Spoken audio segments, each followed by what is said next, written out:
Happy Christmas. 25 years ago, my grandfather broadcast the first of these Christmas messages. Today is another landmark, because television has made it possible for many of you to see me in your homes on Christmas Day.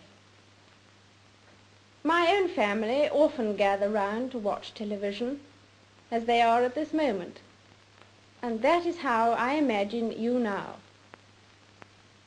I very much hope that this new medium will make my Christmas message more personal and direct.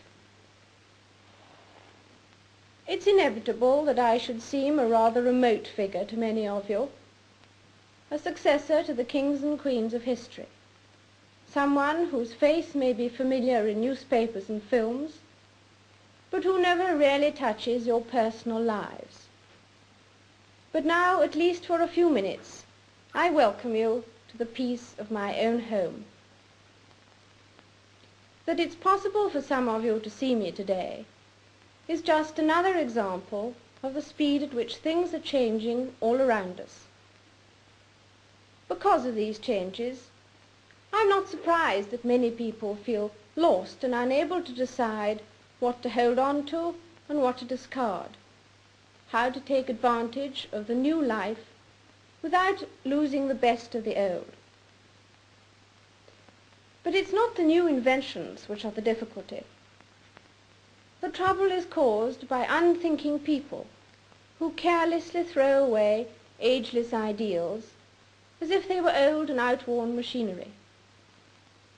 They would have religion thrown aside, morality in personal and public life made meaningless, honesty counted as foolishness, and self-interest set up in place of self-restraint.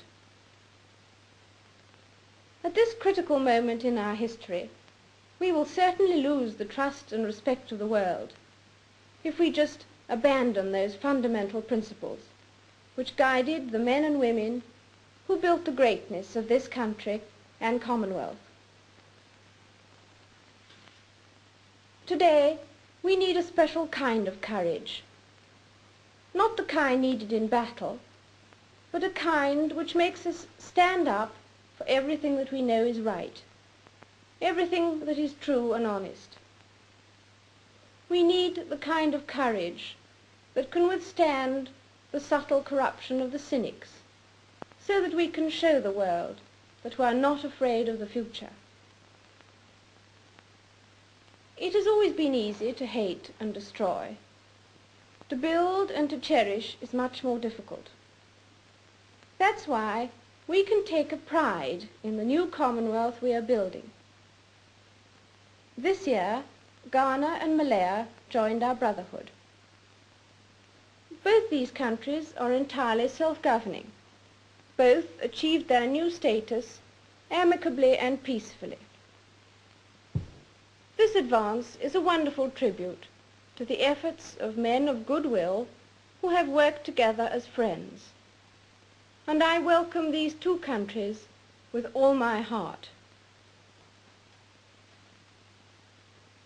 Last October, I opened the new Canadian Parliament, and as you know, this was the first time that any sovereign had done so in Ottawa. Once again, I was overwhelmed by the loyalty and enthusiasm of my Canadian people. Also during 1957, my husband and I paid visits to Portugal, France, Denmark, and the United States of America. In each case, the arrangements and formalities were managed with great skill, but no one could have managed the welcome we received from the people.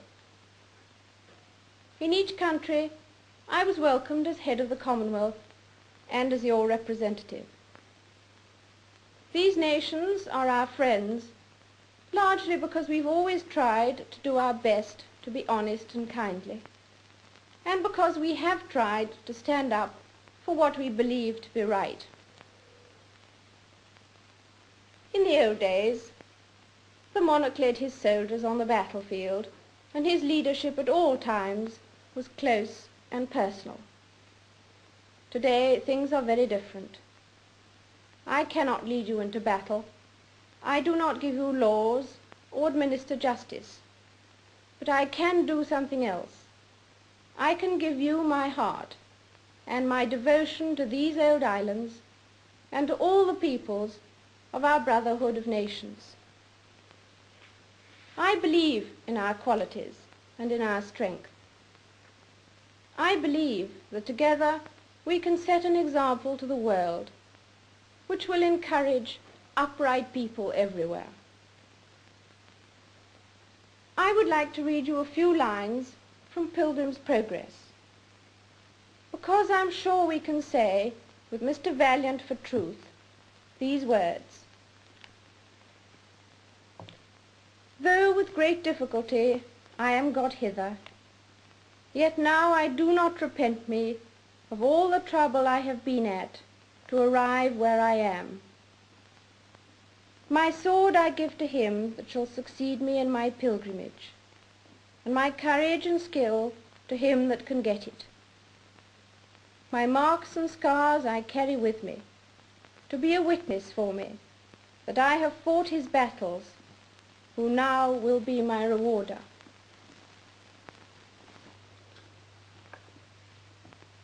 I hope that 1958 may bring you God's blessing and all the things you long for.